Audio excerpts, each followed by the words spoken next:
When the Victorians dug this pool, surely they couldn't have dreamt that 170 years later, swimmers would still be doing their lengths. The Bristol Lido has seen 17 decades, 2 world wars and 33 prime ministers come and go.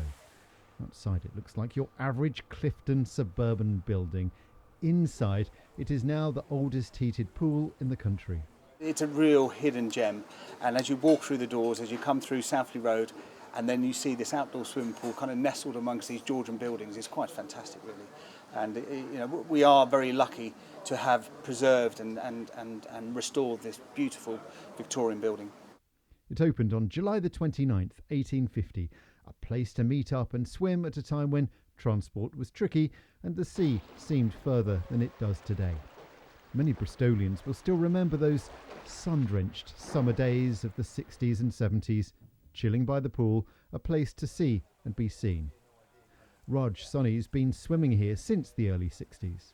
This area was very, very much a sort of hippie heaven, and the Lido was the place to come and hang out. And actually, we used to come here for our summer holidays, in fact, because we weren't going anywhere, any place else. And you'd literally be like the Germans on the beach. You would get there, you'd place your station, and you would just be there all day.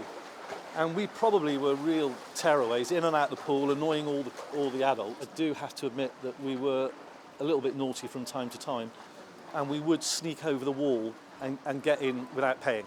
Don't worry, Raj, we won't tell. But see what happened to the pool in the 90s. Closed and crumbling. It was left derelict as people argued over its future. There was a Save the Lido campaign. I think the council sold it on to some developers, and the plan was to turn it into flats. But people were chaining themselves to the front doors, and eventually the building got given a grade 2-star listing, and that's what really preserved it. Finally, it was bought privately. The new owner had what many thought a risky idea to transform the overgrown pool, add a restaurant and spa, and make the place a year-round venue. Some thought it harebrained. The move brought the attention of my colleague, Jane Solomons. But the new owners intend to heat the restored pool year-round. You know what? The gamble paid off. 1,100 members, 500 waiting to join, and a business which looks good even in times of COVID. And if you ask members, most of them will tell you that summer isn't even the best time to swim here. Most members, we like it better in the winter time than we do in the summer, paradoxically. Why is that? Because it's nice and fresh, and it tends to be less busy as well.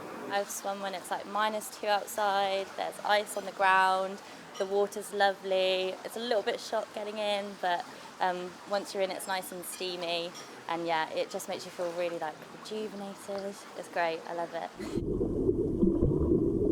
Happy birthday, 170 years of swimming in suburbia. Robert Murphy, ITV News.